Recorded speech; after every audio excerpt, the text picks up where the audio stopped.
Good morning, everybody. My name is Andrea Wesser, and as I mentioned, I'm at the University of Central Florida, which is located in Orlando. We're actually the second largest university in the country, and a lot of people are not aware of that. What I wanted to do was share a little bit about the real ecosystem of Florida, and I think a lot of other states, certainly some of the counties or cities that may be here as well, can appreciate some of the hurdles that we have, and that I'm really excited to be here because we can all share some of these ideas and talk through some of the programs that we've had.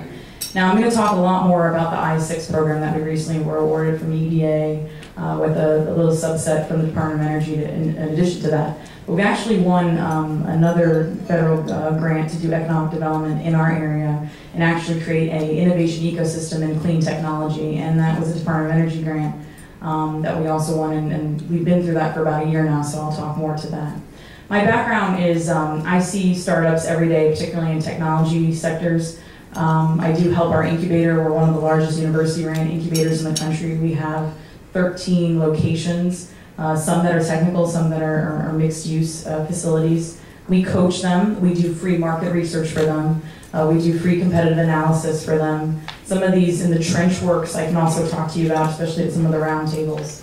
But that's my job day in, day out. On the side of that, because I see, kind of have my finger on the pulse of what companies need and what kind of partnerships they need, I actually work on a lot of these federal grants that our area goes into. So I just mentioned the DOE grant.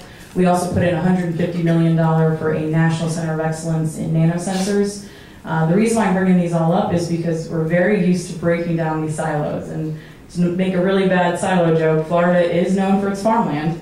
And so we certainly have a lot of silos throughout the state, and it's been really interesting to work through that. You have a state that has some R&D prowess, certainly from the Space Coast, and unfortunately with the space shuttle being retired, I can talk a little bit more about why I think our area really needs that to further our R&D prowess. We have an area that is not known for its manufacturing, and those are some of the holes that we addressed in a lot of our proposals and the work that we want to do. And we're known for tourism, and so how do you connect these siloed areas and applications and economies that are in the state? And again, that's what a lot of our proposals did focus on. The I-6 grant that we went for really goes for the jugular of many of these problems, and I think it's into 4 prongs of looking at commercialization. The first one is definitely in building a network. Again, we don't have manufacturing prowess. Florida is not known for being similar to Silicon Valley. So we've actually looked at making a network of both technical and business executives and having them look at the state, have them give a lot more input into coaching our incubator systems and our best practices, and really pulling together what executives we do have in the state to carry through technology companies that graduate students and postgrads work on. A lot of our programs will focus on renewable energy because we do see that as a very good tie-over from, again, Space Coast and some of the other technologies like turbines. We have a huge turbine industry cluster, optics, and some of those high-stakes technology clusters in Florida. Second area is going to be in education, particularly in our graduate and postgrads. We do see an untapped market as far as teaching them how to not go into academia if it's something they don't want to do, and how to really start a company or spin out technologies from the university, making it a lot easier for them. And again, a little later on when we get in the roundtables, I'd be more than happy to talk about what are these roundtable discussions with graduate students and postdocs, and how do you make it easy and comfortable and cozy for them to move out of the lab and go right down the street to an incubator where they can do essentially the same work but start to spin out a company and start making some economic development.